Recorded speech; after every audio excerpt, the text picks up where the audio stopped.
Okay, so in making our own J-pipe, we've started off with the factory manifold that has indeed come off the engine. So we know it'll fit straight back on, not a barra flange. Ask us how we know, done that before. What you first want to do is you want to cut off the original bevel that Ford uses to mount the exhaust and seal it, sort of the ball cup swivel. Anyway, you've got to cut it off with a cut-off wheel. It starts off about there. Cut it off, and through a mix of flatter disking and filing, you want to get this surface as flat as you possibly can. Now, while you could take it to a machine shop and do it professionally, we don't have the budget nor the time to do that. So we have done it this way, and we've come up with a very good result. Now, you take either 2 1/4 or 2 1/2 inch flange that has the correct bolt spacing for the manifold, and that will act as the base for our J-pipe. Now, we've refitted the original manifold back into the car, and we've also put on the $50 genuine J-pipe purely to see where the turbo is going to sit.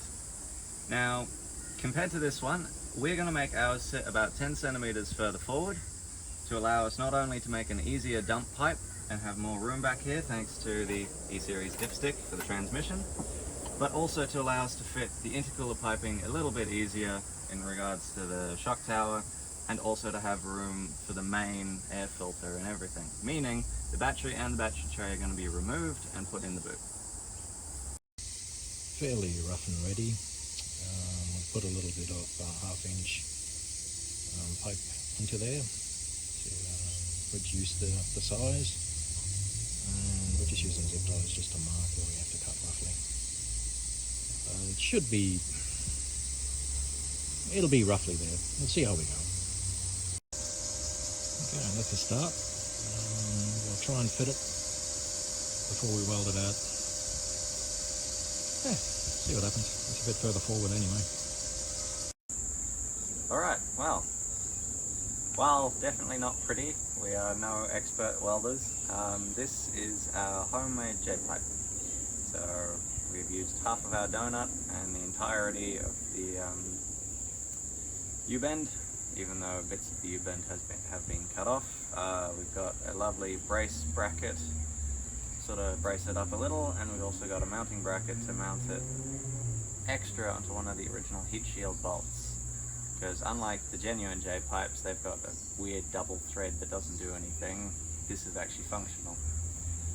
We have already had to do one round of modifications, as we made it a little too high and sit a little too close to the rocker cover.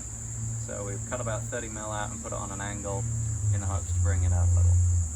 It's a good bit of kit, and it'll do what we want to. Let's put it on. Alright, here we are. As you can see, our lovely J-pipe is installed, and it's not looking too bad, if I do say so myself. Our adjustment has worked very well, actually. As you can see, if I bring the turbo over and flummox putting it in like I have the past 2 times,